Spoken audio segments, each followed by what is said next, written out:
I mean, I can give you a little bit of backstory.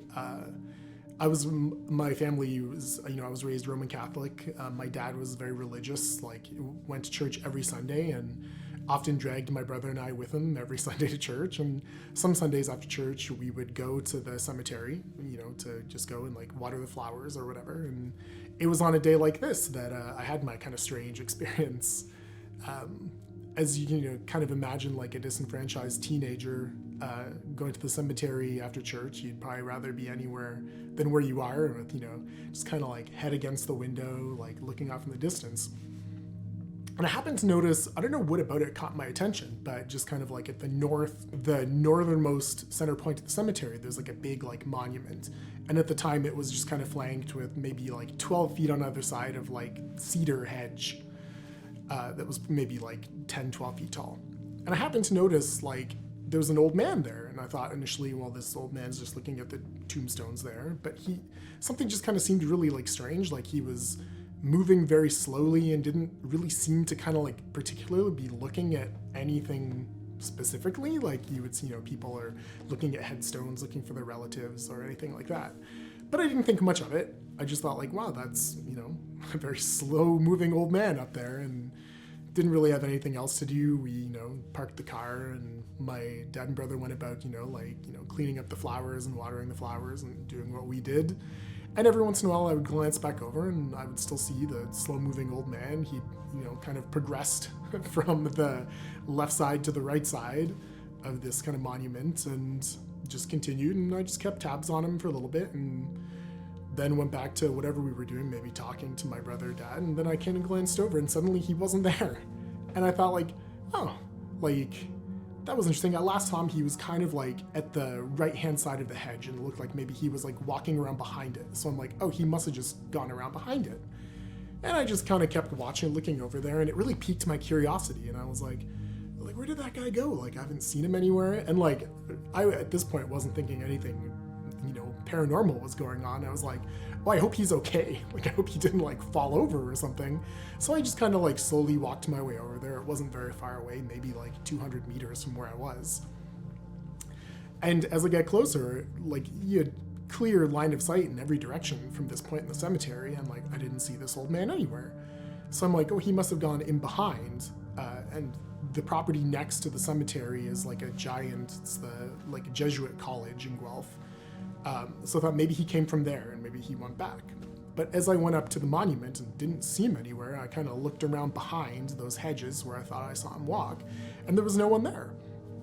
And this is where I started to kind of be like, well, this is kind of weird. Like, between this monument and the property next door was just like this big long field of maybe 100 meters of like tall grass and weeds. And if he was there, if he had been walking across that field, like I definitely would be able to see him. And the stranger part about it was I started to realize like, hey, like there's no tracks through this like tall grass. Like I'm pretty sure if you walked through there, you would leave some kind of marks. And I even walked into it and then came back out and saw like where I walked, I like pressed it down and you could see like a trail of where I started to go through this almost like crop circles. And that's where I kind of stopped for a minute and like looked around, and no matter where I looked, it's like I couldn't see this guy anywhere, and I didn't see, he definitely didn't come down to the road or get in a car or anything. He wasn't with anybody. And I started to get that kind of like electrical, like tingly feeling, being like, oh, like, did I just see a ghost? Like, what is this? And to this day, like this was probably 25 years ago, and like this story has always been with me that I feel like, I can recount as if it happened to me yesterday. And I always, it just makes you think. My friend had recently passed away. It was an unexpected death. He was in his 30s. We hadn't seen each other in person for quite some time. And we'd been chatting over social media and email like we normally did. It was funny, we met when I was in second year university. He was a bouncer at a club in downtown Toronto. He was a bouncer at the Phoenix. And I think it was his friend originally who was like trying to get us to date, but we just never ended up dating. Like it was just one of those things where it's like, yeah, I like you, I care about you, but I'm just not either in the mood to date or whatever. I may have had a boyfriend at the time, I don't even know. And we just ended up really connecting. You know how sometimes people, you're just like, yeah, that's my kind of person, and we just clicked. We looked a bit alike, and people thought we were brother and sister when we went out. He was very protective, like not overly protective, but if my girlfriends and I went out that night to the club, he would be like, if anyone gives you trouble, just let me know. And there were a couple of times where we're like, these guys are drinking too much, or they're trying to pick fights with, our people that we're here with. He's like, yeah, no problem, I'll take care of it. And we both worked in the financial district, so we would meet up for lunch and just hang out. And he was the first person I met that was like heavily tattooed. And I didn't have this many tattoos when I met him. Like I had maybe the one on my back. And we just had like a really strong connection. And he moved to British Columbia, and I had said, I'm going to miss you. Like, I'm going to miss our daily lunches and our coffee meets and our workouts and stuff like that. And he's like, you can always come to visit, this, that, and the other thing. After he had passed away, I had a dream about him. And in my dream with him, he was covered in all sorts of different tattoos, and he was heavily tattooed in real life. But all of the tattoos were different from the ones that he had. And he had one on his forearm that was all sort of sacred geometry. So all of these different like special shapes and triangles and like little spheres that overlapped. And I said, what's that? And he's like, oh, it's amazing. When you pass over, you can get tattoos and change your tattoos whenever you want. And I was like, oh, that's amazing. And I said, why are you here? Why are you seeing me? You have family, you have a girlfriend, like, why are you talking to me? And he said, I know that we were really close, and sometimes you said that I was like a brother to you, and I just wanted to let you know that I was okay. He's like, I'm sorry I never met your son. I'm flattered that, you were asking if I could be part of his namesake. He goes, but I just wanted to let you know that things are fine. I'm okay. Everything was fine. It was peaceful when I went. I was like, okay. And I woke up and I didn't find it odd because I dreamt about people who had passed in other dreams. Like I've dreamt about people who had passed on before. But this one was really unique because a couple of days later, I was on the Facebook group that we had created for his memorial, and I had posted the tattoo that I got for him, which incorporates elements of sacred geometry. And his girlfriend had commented and said, I love it, it's perfect, he would have loved it. And I sent her a message to the side and I said, hey, I know that we'd never met, but I wanted to let you know that I had this dream about Shay, and he had this tattoo, and that's what inspired this. And I'm getting goosebumps saying this. Not more than 15 minutes later, she sent me a picture of a tattoo on her own arm back, where she had tattooed in the same place, the same shapes and the same images that Shay had in my dream. And she said, thank you for sharing your dream. I had the same one, and that's why I got this. I think it was just one of those things where he was like, I need to show up for you to let you know that I'm like, I don't want to say still taking care of you or still protecting you, but just I didn't want to leave our relationship with like a text message, because that's how we were talking at that point, either text or over Facebook Messenger, just because that's how people talked at that point, right? So I think that might have been the rationale for why he showed up. Like I've lost other people too, that are family that I didn't dream about, whereas Shay I ended up dreaming about. So I moved here from Scarborough, so this was like a real step up. And I moved into an apartment that had been a church prior to being an apartment. And the ground itself at that location was the birthplace of William Lyon Mackenzie King, which I thought was really cool. So there was a house there that was leveled, and they put this church up. Next door to the church, immediately adjacent to the church, is a funeral home. And when I was doing a walkthrough of the apartment, the landlord was talking about how cool it is that it's a church and it's got all of this original wood trim and these beautiful windows, and it still sort of smelled like incense, which was kind of cool. And he's like, well, what do you think about living in a church? And I was like, well, there'd be funerals in my living room. And he laughed and he goes, I never really thought about it that way. And I was like, well, it doesn't bother me. Here's first and last, moved in. And so I moved in November, and probably maybe a couple of weeks later, I started noticing weird things. And Like when I say weird, like all of the cupboards were open in the kitchen, like every single one. And I knew that I'd closed them, or the TV would turn on and then it would turn off, then it'd turn on and then turn off. And one night I went upstairs, my bedroom was in the loft, I went upstairs, went to sleep, and I woke up and I heard music playing, and I was like, oh, there's no doubt. And then another song started playing immediately after, and I was like, oh, I recognize this song. And I was like, wait a minute, if this is, whatever song comes next, this is my running playlist. And my iPod, I went downstairs and my iPod was out sitting on my kitchen counter, and it was playing, and the headphones were out, and they weren't balled up like normal people, you take your headphones off and put them down. They were out. And it was the first time that I'd been legitimately scared, and I was like, oh, something weird is happening. And I went upstairs and I heard almost like footsteps going up after me, and I was trying to be logical, and I thought, okay, it's just my neighbor, he's also going up the stairs. And then reason kicked in, and I was like, no, our apartments don't mirror one another, our stairs aren't next to each other, his stairs are on the other side, so it's not him going up the stairs.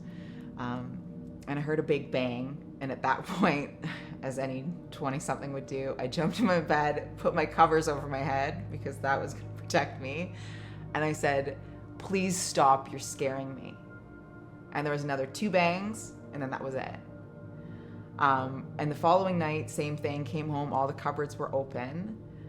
And again, like you could say, sure, maybe it was the landlord, maybe it was this, maybe it was that, but like cupboards open, nothing taken. And I heard the banging again that night, and I said out loud, we just need to share this place. Like, you don't need to leave, but I can't leave, so we just need to share it. And that was the end of the banging. I never heard any more banging after that. And I asked other people in the building, because I knew a few other people in the building. I was like, do you ever get any weird vibes in your place? And they're like, oh yeah, all the time. And like, we're next to a funeral home, so maybe stuff crosses over or whatever. But yeah, I never had any further like scary experiences with that apartment. That address, it's funny. If you Google it, you find out that a murder was actually committed at the building in 1995. So I was like, maybe that's what that was. Maybe they were just upset, and it was like, don't pull up the carpet in the corner of the room because we didn't clean that spot. I don't know. But yeah, that was something that was really interesting, and I was like, oh, maybe that's why the ghost was angry, right? Like when you watch those ghost hunters, it's like, oh, there's all of these unsettled ghosts because we're in an asylum or, some sort of thing. So maybe it was just an angry ghost. I think that the circumstances that people that I know have passed under have always been mostly expected or not, not violent and stuff like that. So maybe that's why they're pleasant dreams, and the ghosts in this house or whatever, they're just died of old age in the bed upstairs. But yeah, so maybe that's why it was a bit of an angrier ghost. Maybe they're just looking for attention. I don't know. So this happened when I was in my 20s. I was still living at home with my parents. They were away on vacation, so it wasn't that out of the ordinary. They would go on vacation a lot. They had left me to the house. It was fun. So one night I was just upstairs. It was getting late, but I was 20, so like hopped up on like Coke and the cola, not anything weird. I wanted to go downstairs and play video games, so turned the TV off, turned the cable box off. Some background about the TV itself. It was one of those old tube TVs. Big screen, so when it turned on, it made a really loud, distinctive like clicking sound, and it took a couple seconds for it to warm up before it was actually on. And it was connected to a cable box at the time, so the cable box also had to be on in order for you to get any signal. So that context aside, so I turn off the TV and that kind of thing, and I start walking downstairs, and I get about halfway down the stairs and I hear the click of the TV. Like, that's weird.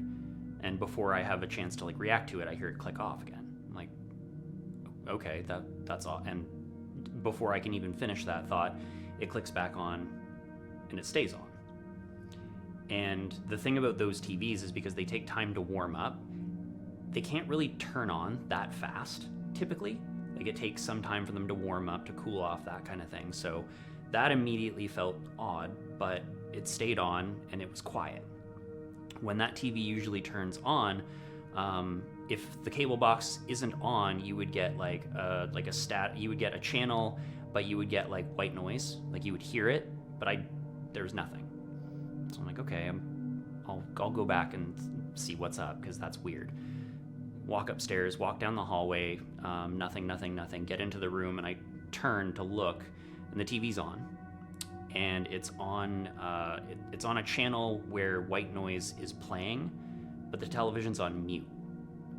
And to get to the white noise, you would have to change the channel on the converter, and to mute the TV, you would also have to hit another input. And it was perfectly silent in the room. And so I stood there for a few seconds and kind of just like looking for anything out of the ordinary, that sort of thing. And I was like, and I just asked aloud, because why not? What's the harm? Does somebody want to talk? And after I finished that question, chill immediately in the air. The room got really cold. I could see my breath even for maybe a second. Like, it was like I could see it once, and then it sort of faded away. And then, okay, like, if you want to talk to me, do something to the TV. Kept reaching out, asking questions, to see if it would spur something, if it would do something. Nothing.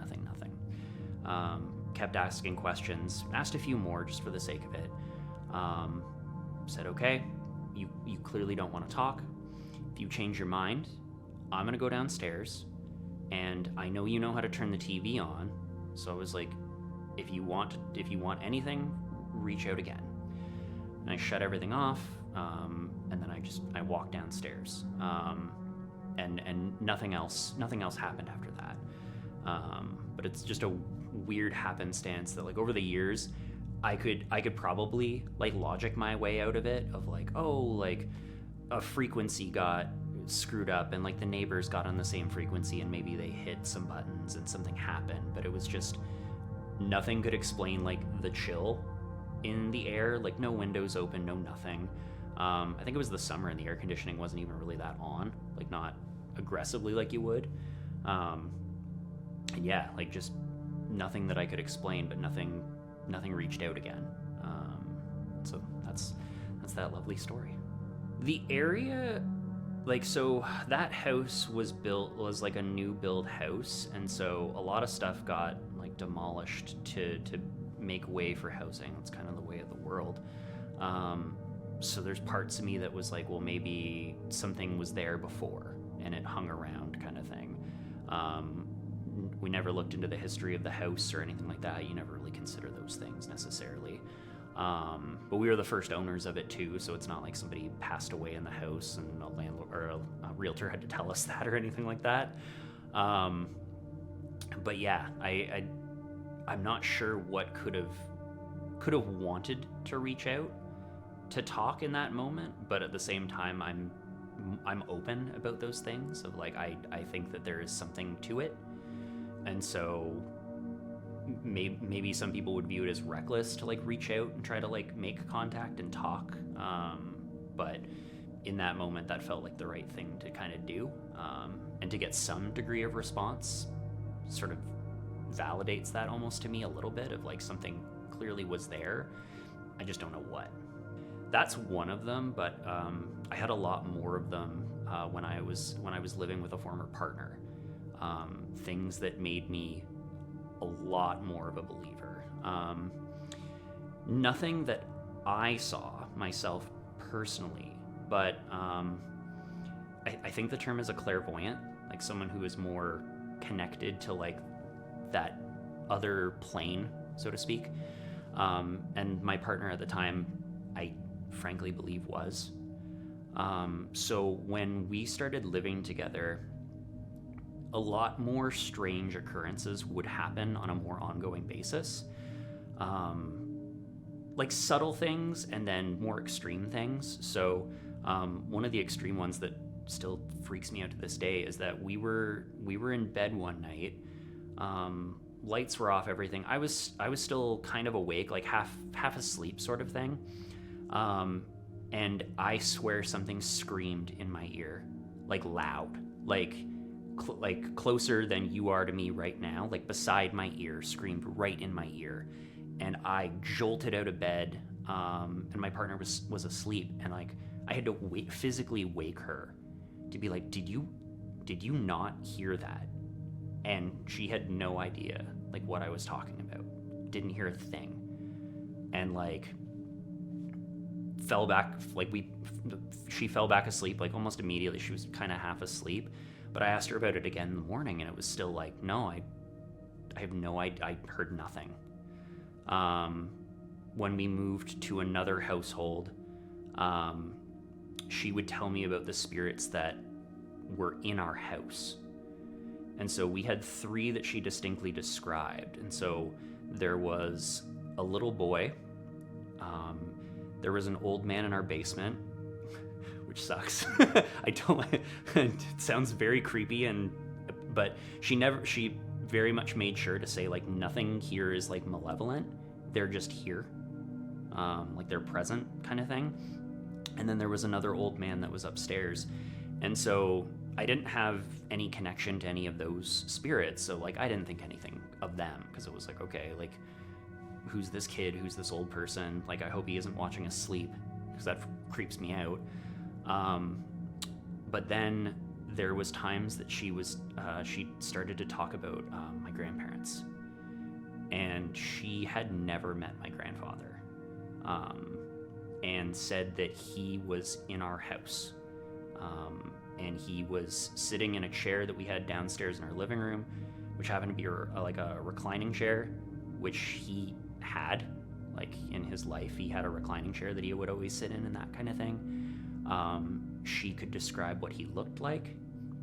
She could tell me things that he said that she would have no idea he ever said, like things that he called me and that kind of thing. And then when my grandmother passed away, she mentioned that she was in the house then at that point. There was one night that I was in my office and I came out, and I was just standing talking to her, and mid-sentence she stopped and was like, I don't want to freak you out, but your grandmother was just here. And those kinds of things, like those very specific things, that's when it kind of hits home, where it's like I've always sort of been open to the idea of it. Like we watch a lot of movies, you watch stuff, you see stuff, and it's like, like some stuff can't be explained, and that's kind of cool. Why not think that there's something beyond us? But when it's something specific and it's something like close to your heart, that's when it was like, oh, like there's a lot more to this. And even thinking, I actually had this conversation the other day where it was like, we've broken up obviously since then, and there was part of me that wanted to, you're not supposed to text your ex, but there's part of me that wanted to reach out to just be like, are they still there? Like, are they still in the house, or did they leave? Just to almost have like that's the peace of mind that I want, is that it's like they're not stuck in a space, like they're still with me, or they feel good and they've moved on, kind of thing.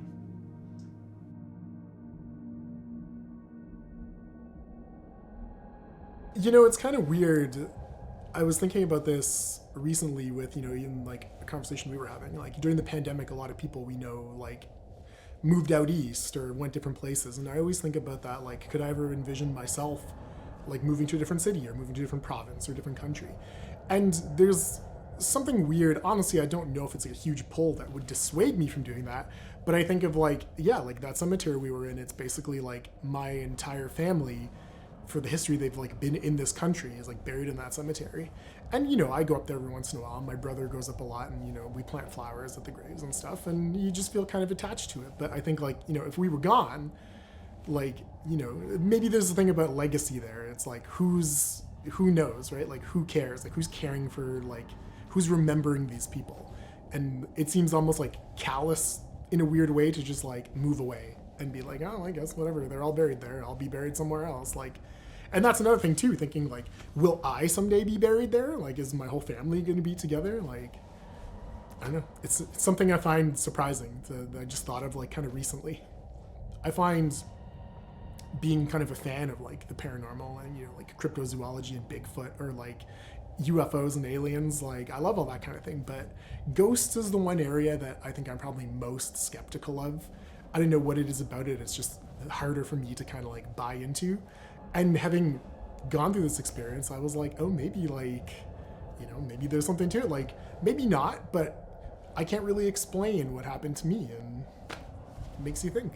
I think like that day I probably ran over and was like telling my dad and brother like, holy crap, like this just happened. Like I don't know what to think of this. And my brother definitely remember, he's familiar with this story. Like even I told him I was doing this interview. I was like, oh, I'm telling that ghost story that happened like years ago, and he knew right away like what I was talking about, because that's really kind of been my only brush with like the paranormal in that sense.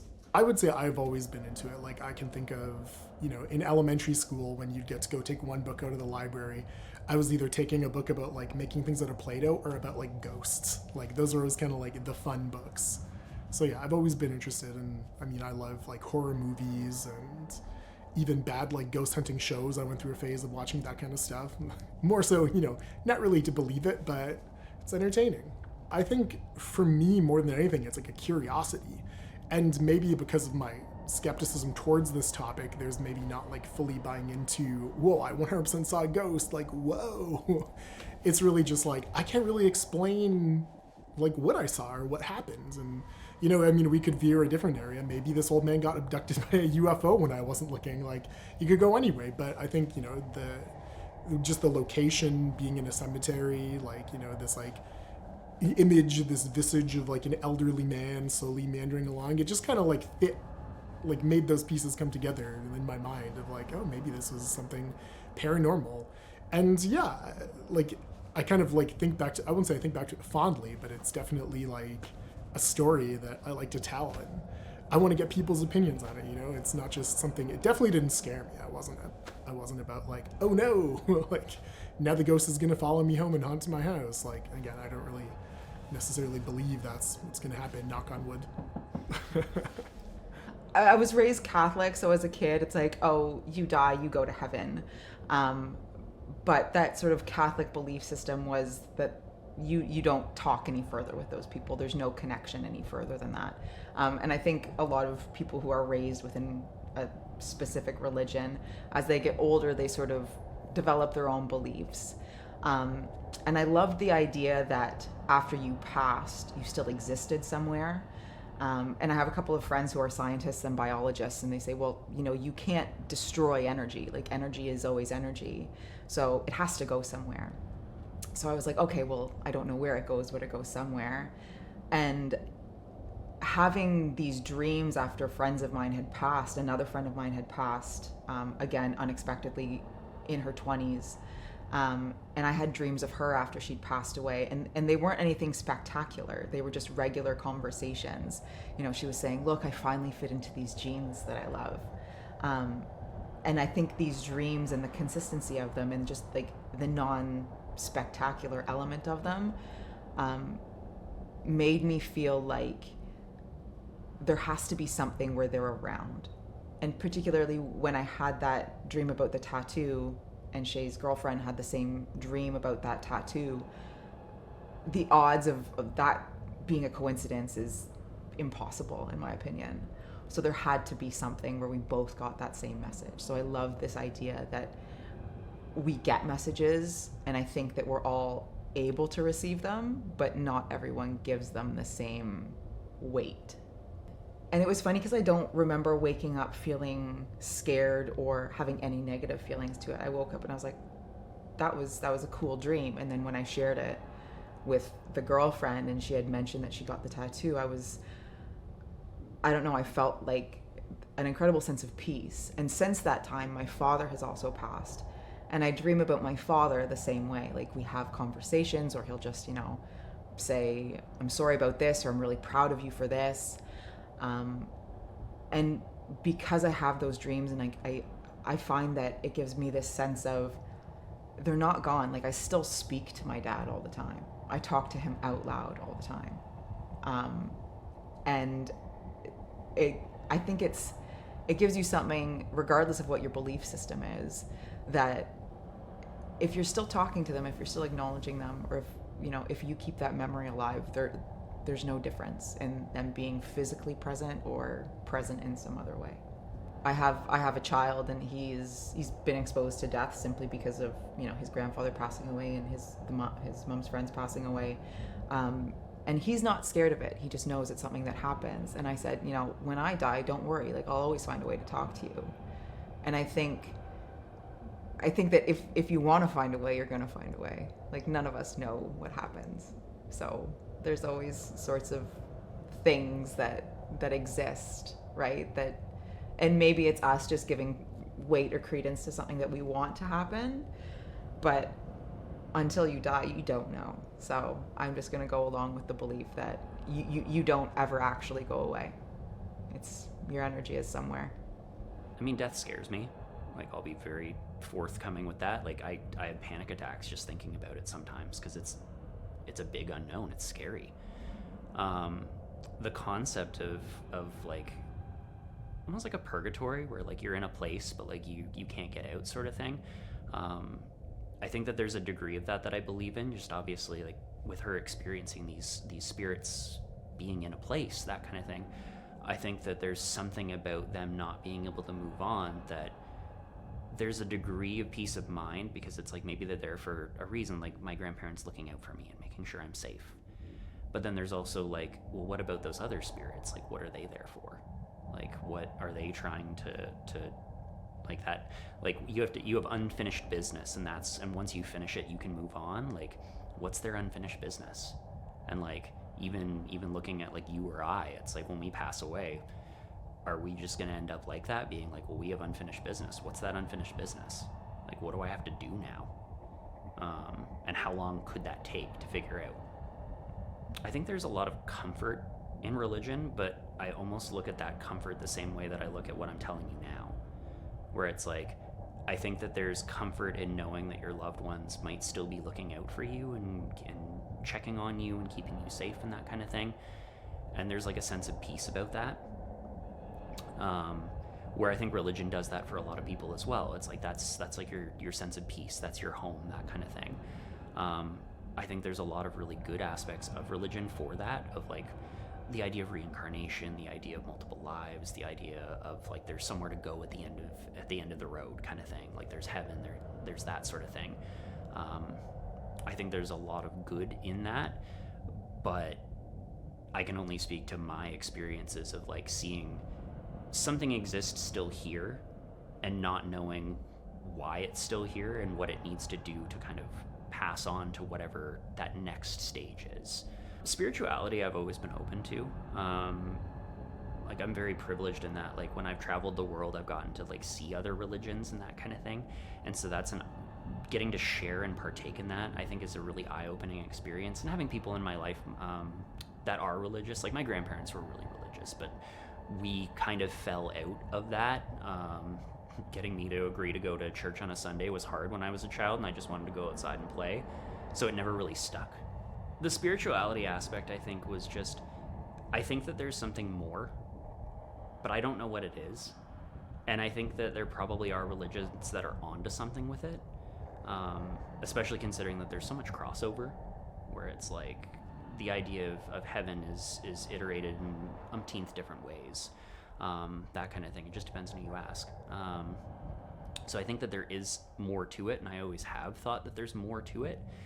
It's just because it's such a hard thing to explain. It's mostly just, when I look at it, I'm kind of just, I know that there's something to it, but I don't know what the right one necessarily is. So it's more just be open to whatever is sort of presented to you, or whatever you want to experience, and what your experience is with it. So whether that be something that opens your mind to religion, that's entirely plausible, or if you never think that religion is what this all equates to, but your own experiences are still like, there's something here, but I don't know what it is. My stories obviously are, other than the screaming in my ear, not malevolent in any way, but I could see something like that might steer somebody a little harder in that direction of, maybe I do need to turn to religion because like I'm scared, kind of thing.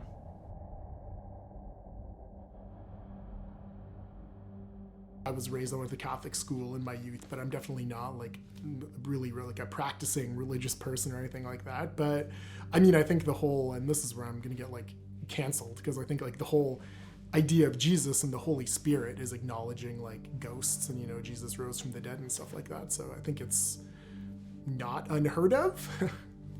Like, I don't know if I'm in a position to judge anybody's experience. Like, I don't know what the methane levels in their house were at the time or anything like that, carbon dioxide. But ghosts are an interesting topic for me from even just like a scientific standpoint or a spiritual standpoint. And you get a lot of like, you know, ghosts are scary and like, oh, I'd be so scared if I saw a ghost, that's terrifying. I think to me, it'd be a pretty incredible experience, like if you were to walk into a room and be face to face with like a full body apparition, because I don't think I would necessarily be afraid, but it's kind of this like validation or proof that, like, to answer the question, like, what happens when we die? Like, is there something beyond death? And it's kind of like, well, apparently there is, because like it's right in front of me, right? Like, so I look at it from that standpoint more, like kind of like what, you know, wanting to believe that there is more. And I think that's probably why I like all these topics like of the paranormal, because it's like, you know, as the human race kind of spreads out and explores everything, it's like, you know, what frontiers are there left to discover? And I think I like the perspective of like, I want to believe that there's more, like there's more to explore, there's more that we haven't discovered or more that we haven't done. I think I'd like to believe that there is more, that we don't just, you know, our consciousness doesn't just blink out of existence. And even thinking about that sometimes really like scrambles your brain. Like you think of like, oh, maybe it's when I'm asleep, but it's not, because there's no like internal monologue or thinking. Like, so I mean, I'd love to believe in some like noble afterlife where you're reunited with, you know, your loved ones, or you just relive kind of like the greatest moments of your life, or I don't really know, or maybe ascend to a new level of consciousness. It's a tough question. It's a tough question to answer, and I think probably smarter men than me have tried to answer it. I don't know. I think reincarnation is pretty interesting, especially from the standpoint of like, I'm sure you've heard those stories of like little like toddlers that somehow like recount. I saw videos like an Instagram reel or something recently of like this little girl talking about how like when she was a pirate and she was like aware that now she was a little girl and could never be a pirate again. And like there's a lot of things like that I find interesting, because like you just hear those stories and it's like, oh, wouldn't that be weird? Or like this kid either has a crazy imagination or they're like really, you know, like recalling things they couldn't possibly know. There's some fascinating stuff there, but I mean, I don't know how much I believe any of it. Reincarnation is also an interesting thing too, because you would think if it's just a cycle of death and rebirth, our population has grown like pretty exponentially, so that wouldn't really happen. But yeah, I don't know. There's interesting like rituals all over the world. I think there's the place in like Asia somewhere where they like exhume dead bodies every like 10 years and have a party with it. Like there's like, death is a really interesting thing, and how different cultures look at it is kind of fascinating, you know. In kind of like North America, we have this more of, I guess, of kind of like a Christian view of like the afterlife, of like the reverence of like deceased people. But you know, in other parts of the world, like again, it's like a party. It's not, death isn't a thing to be sad about, it's a thing to like celebrate. I can't think immediately off the top of my head of anyone who's told me a story along the lines of mine that was potentially like seeing an apparition or anything like that. Even my wife has kind of some like paranormal stories about, you know, living in a haunted house when she was in college, or like strange things that happen in her dreams, but nothing that I can really think of along the lines of like what I might have experienced. No. I think that it's something that if you're shut off to anything, you're not going to see it, right? But in the same token, if you're looking for blue, you can find blue. So me just being like, oh, okay, well, I'll say these things out loud to my dad and see what happens. And maybe something happens, maybe something doesn't. Maybe on those days when something happens, it means something to me, or I really needed something that day and I get it.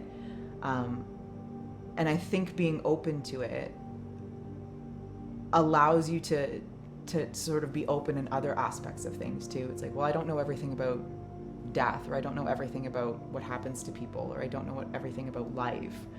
So I just need to be open to it, and whatever comes in. And since I've told people about, oh, I had a dream with this person in it, I find that I have them not more often, but they're more detailed. Like I can recall more things, and it could just be like you said, like I'm open to it. So when I'm dreaming, perhaps it's a lucid state where I'm like, oh, this is a dream where I need to pay attention because someone who's passed on is here, and I need to know if they're telling me anything in particular. So I think it's just one of those things where it's maybe we just need to pay attention more, and you know, what are the things that we should be paying attention to versus what we shouldn't be paying attention to.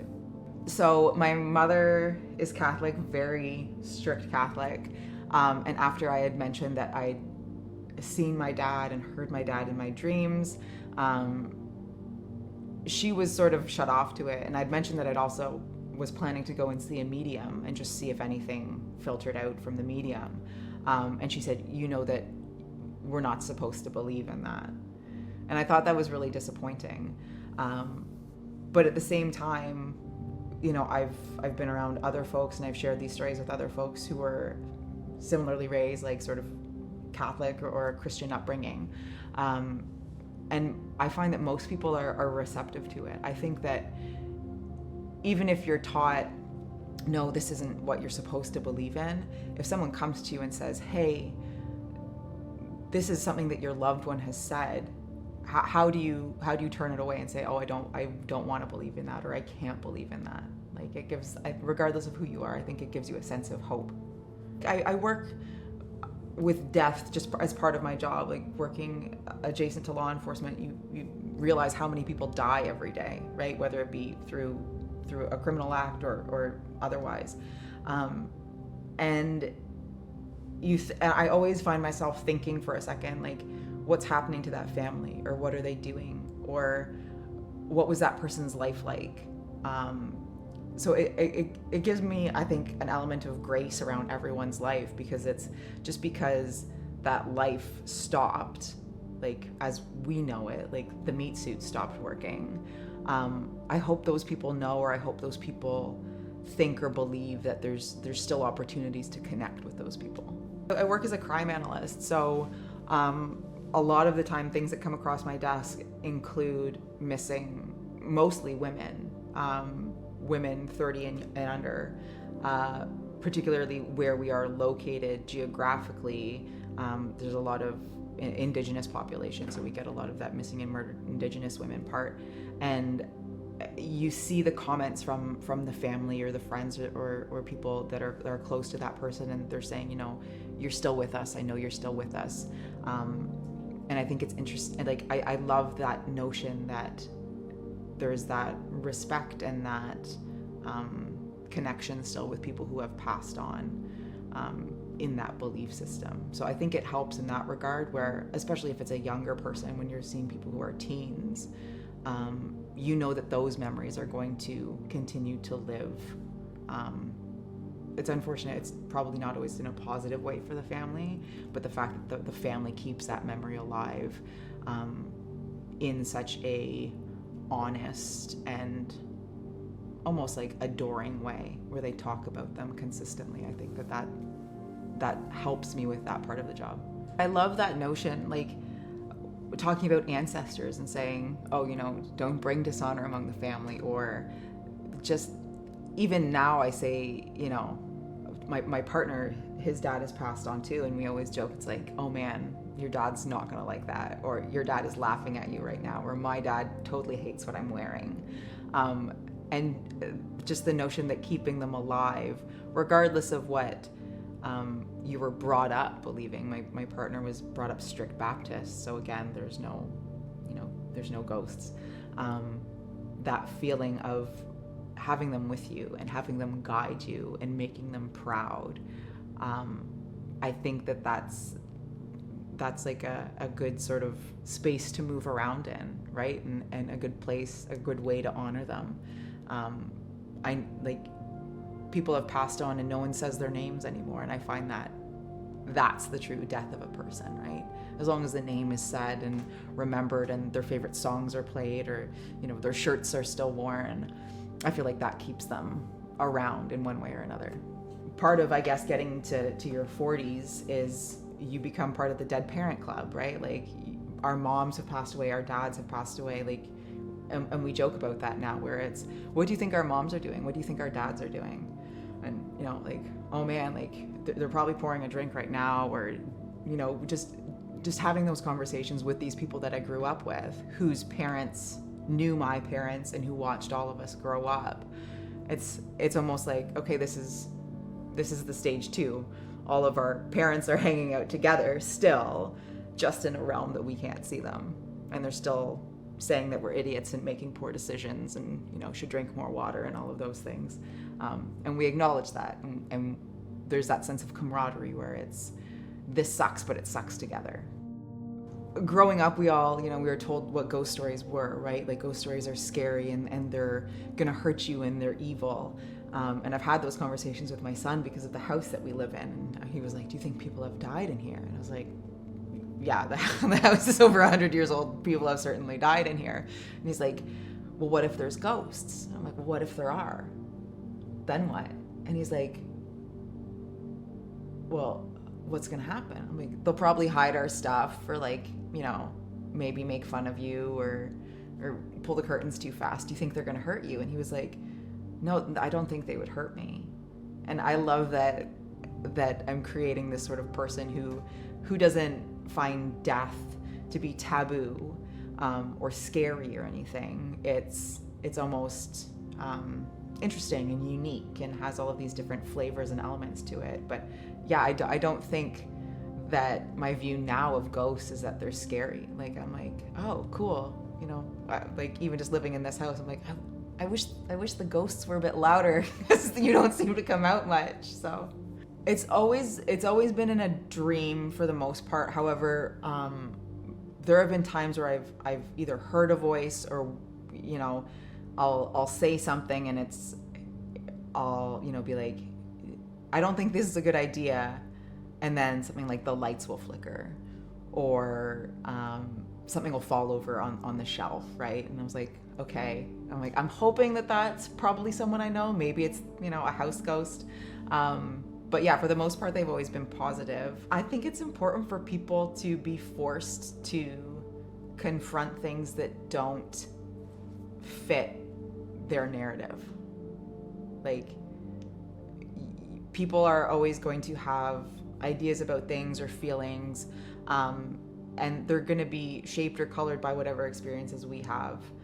But I think it's really cool if you rub up against something where you're like, wait a minute, this doesn't fit anything. I've not been equipped with tools that tell me what this is or explain what this is, or the tools I have don't explain what this is. So I think it's a really good experience. It would be like traveling, right? Don't travel to places that you've been before. Go somewhere else. See where something else, you know, exists. Feel like a stranger for a while. Yeah, I think it's good to know that, you know, this isn't all just what you perceive it to be. Sometimes like I don't want to say I get worked up, but like if I have a dream about someone who's passed on, like it gives me that sort of, I don't want to say a feeling of dread, but it does give me that feeling of just sadness maybe. Like the following morning, I'm just like, oh right, you're not here. But in the same token, you know, you visited last night or we had a conversation last night. It's just not in the same way that it was originally, right? So it's just reframing what those relationships look like now. It usually opens the conversation of other people having experiences. And I would say for me, it's been more rare that somebody doesn't have something to like respond with, like an experience of their own, a story of their own, something that their friend told them, that kind of thing. So even if somebody personally hasn't had an experience, it's like they've heard enough things that they're like, that's really weird. I might not believe in it, but I don't not believe you. Like nobody's ever like come out and been like, oh, that's not true. That's BS. Like whatever you want to frame it as. There's always another story that kind of leads in when you go to somebody and start talking about, hey, like something strange happened, or I need to talk to you about something, or like, yeah, you end up just telling a ghost story. And you're like, oh, I have one too. Here it is. I've found that a lot of the stories that I've heard is that people have seen things. and I haven't seen things, but that's not to say that like that didn't happen, kind of thing. I think different people have obviously different experiences and potentially even just different ways that they can interact and interface with whatever this other plane potentially could be, where all of these things are happening to us. Maybe it's multiple, I don't know. But I've definitely had instances of other people say, I've seen loved ones, or I've experienced my loved ones like reaching out, kind of thing, in some capacity. And for some people, it's been a very specific moment where it's like, oh, like I asked, I reached out. This is actually something that my ex talked to me about, is that it's like, if you ever want that communication, you have to be like very specific and like explicit about what you want them to do if you want that sort of outreach. So it's like something to the degree of like asking, like, do something to the TV. It's like, that's not good enough. Like, it needs to be a step further. So a lot of the stories that other people have told me have just been like occurrences versus like I reached out explicitly and like they lit a match or like the light bulb turned on. That happens every so often, but a lot of it is just like I saw like my father who passed away, or this thing that I lost for the longest time. Like, I was thinking about my grandmother the other day and all of a sudden I found it. Those types of things. So it's like the crossover, I think, is there to a degree of like, there's a lot of family stuff that happens, but I've never heard anybody talk about random children or old men in basements and bedrooms, or people having things scream in their ear. Those are unique to me as of right now. For everything with my grandparents, I'm very thankful, because they were very close to me, that sort of thing. So like those interactions mean a lot. The other interactions are kind of like part and parcel, where it's like those things can happen. Like anything can happen. An airplane could fall out of the sky right now on our house. It's unlikely, but it could. I think if people are open to it and they have a desire to try, there might be something there for them. But maybe use that caution of know what you want. Like, I don't find myself very superstitious, but there's some things that I'm very superstitious about, like a Ouija board. I will never touch something like that, because I don't say that I'm scared of a lot of things. That scares me. There's just something uncertain about it, of you want to ask for someone and that might not be the person that you get, kind of thing. So I would be more explicit about, like, if you want to reach out to a past loved one, maybe start with something close to home. And if that works, or if it doesn't work, then you go from there. Regardless of what you believe in, or like what you feel is based in science or logic or whatever, I still think that there's a degree of uncertainty in this world that allows it to be less cut and dry. Like the easiest idea is like, there's unsolved mysteries all the time. It's like, well, sure, there's a solve, but someone can't figure it out. You can't explain it. So there has to be things that can't be explained. There has to be things that occur that don't have a rhyme or reason that we can prove, like beyond a shadow of a doubt prove. So I would say if logic is your guide, that's fine. You don't have to believe, but I would still say be open to it, because, as I said, anything can and will happen if you let it, or if it wants to.